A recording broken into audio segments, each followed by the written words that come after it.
Hello students, this is Raj Yadav and welcome to Chalak study YouTube channel.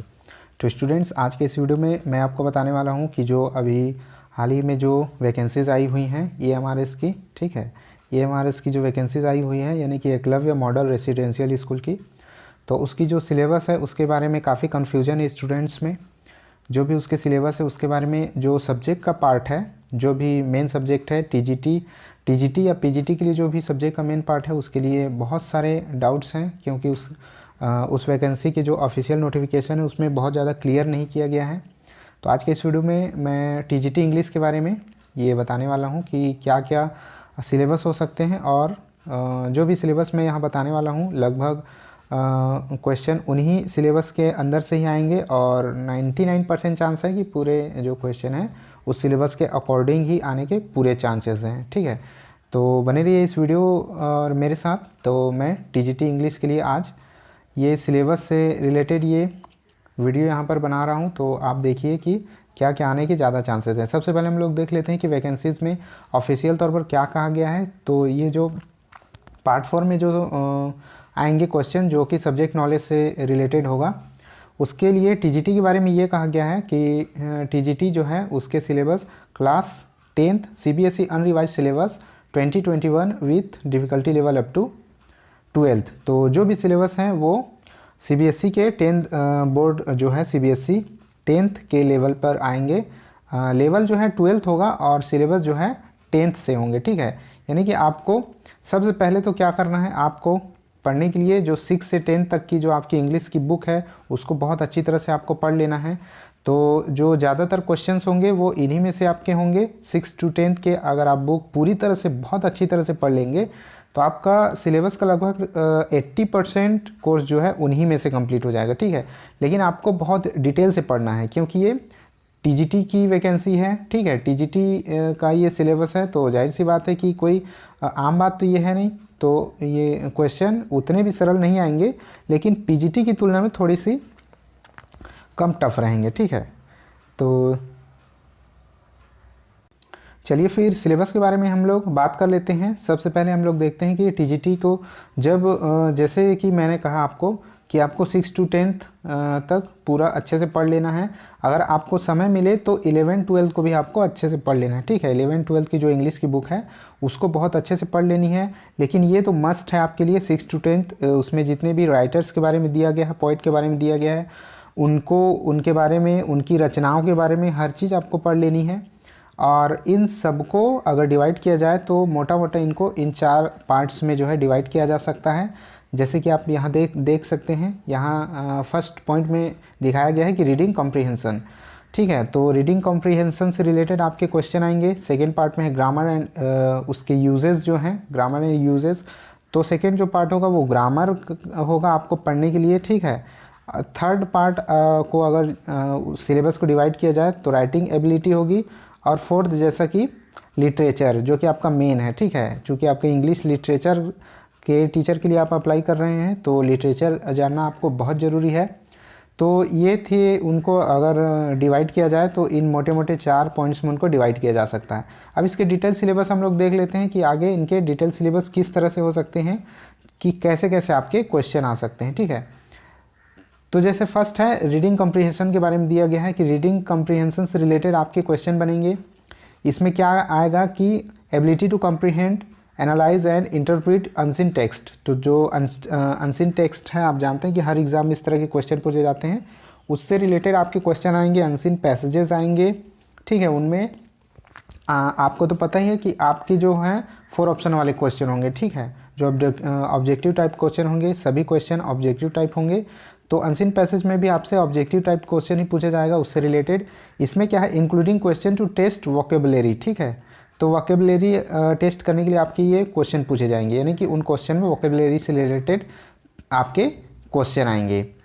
आगे देख लेते हैं आगे किस तरह के यहाँ पर क्वेश्चन आएंगे। अगले पार्ट में किस तरह का डिटेल यहाँ दिया गया है। तो अगला जो पार्ट है वो है ग्रामर एंड उसके यूजेस, ग्रामर एंड यूजेस। ठीक है, तो ग्रामर आपको पता है कि ग्रामर, इंग्लिश ग्रामर जानना बहुत ज़रूरी है। आप लैंग्वेज के टीचर बनने जा रहे हैं तो आपसे लैंग्वेज के बारे में भी पूछा ही जाएगा। ठीक है, तो इसमें क्या क्या आ जाएगा, इसमें है टेंस जानना बहुत ज़रूरी है आपको। उसके अलावा मॉडल से क्वेश्चन बनेंगे, वॉइस से क्वेश्चन आने ज़रूरी हैं। इसके अलावा सब्जेक्ट वर्ब कॉन्कॉर्ड है, ठीक है। इसके अलावा कनेक्टर्स हैं, कनेक्टर से प्रश्न पूछे जाएंगे। फिर है क्लासेस, क्लॉजेस से आपके प्रश्न आएंगे, ठीक है। उसके अलावा है पार्ट ऑफ स्पीच, स्पीच से प्रश्न बनेंगे। पंक्चुएशन से प्रश्न बनेंगे। फिर आपके वर्ड फॉर्मेशन, वर्ड फॉर्मेशन से भी क्वेश्चन रहेंगे। इसके अलावा स्ट्रक्चर ऑफ सेंटेंसेस हैं और है ट्रांसफॉर्मेशन ऑफ सेंटेंसेस, ठीक है। स्ट्रक्चर ऑफ सेंटेंसेस और ट्रांसफॉर्मेशन ऑफ सेंटेंसेस। तो ये सभी जो ग्रामर के इतने सारे पार्ट अभी डिटेल्स जो मैंने बताए, उन सब से आपके क्वेश्चन बनेंगे। आप चाहें तो वीडियो को पॉज करके इन सब के स्क्रीनशॉट्स भी आप लेकर के अपनी तैयारी कर सकते हैं। तो इतने सारे जो पार्ट हैं वो सभी को आपको कंप्लीट करना पड़ेगा, जो ग्रामर के पार्ट हैं। अब आ जाते हैं हम राइटिंग एबिलिटी में, ठीक है। तो राइटिंग एबिलिटी में किस किस तरह के प्रश्न आ सकते हैं, तो आपको आपकी राइटिंग एबिलिटी भी यहाँ पर चेक की जाएगी। जैसे कि यहाँ पर दिया गया है कि testing ability to express view opinion, यानी कि आप उस किसी चीज़ के बारे में क्या समझते हैं, आपकी क्या ओपिनियन है, आप क्या राय बनाते हैं उसके बारे में, in a coherent and logical manner in a style suitable to the task set, यानी जो भी आपको टास्क सेट दिया जाएगा उससे रिलेटेड आप क्या राय बनाते हैं, क्या लॉजिक लगाते हैं उसके बारे में, ये सभी के बारे में आपसे क्वेश्चन पूछा जाएगा। तो ऑब्जेक्टिव टाइप क्वेश्चन ये होंगे, जैसे कि राइटिंग एबिलिटी, आपकी जो लिखने की जो क्षमता है उससे रिलेटेड ये प्रश्न बनेंगे।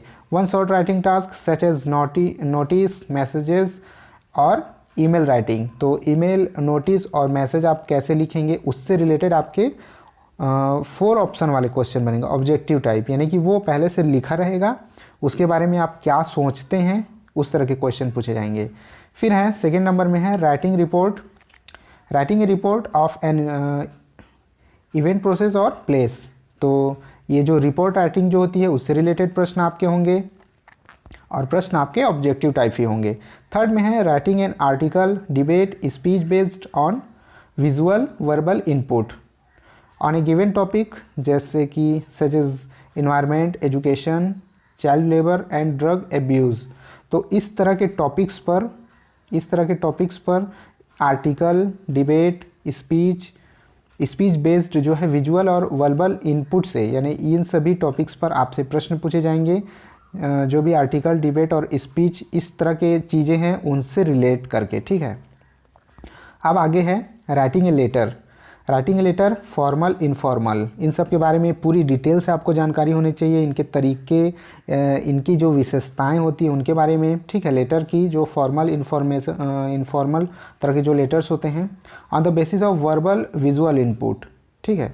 Letter type include letter, first है letter to the editor, letter of complaint, letter of request, personal letter. तो इन तरह के जो चारों तरह के यहाँ जो लेटर दिखाए गए हैं, बताए गए हैं, उनसे रिलेटेड प्रश्न आपसे पूछे जाएंगे। वहाँ पर आपसे इन सब के बारे में ओपिनियन लिया जाएगा, ठीक है। अब आगे चलते हैं लिटरेचर के बारे में। अब लिटरेचर आपका जो मेन पार्ट है, ठीक है, आप लिटरेचर के टीचर बनने वाले हैं, तो लिटरेचर का ज्ञान भी आपसे लिया जाएगा। लिटरेचर के बारे में आपको कितनी जानकारी है, तो उससे रिलेटेड भी क्वेश्चन आपसे पूछे जाएंगे। यहाँ क्या दिया गया है, to test the candidates understanding of the works of writer of different genres and period of English literature, यानी इंग्लिश लिटरेचर के अलग अलग राइटर, अलग अलग युग में जो राइटर हुए हैं उनसे रिलेटेड आपसे प्रश्न पूछे जाएंगे।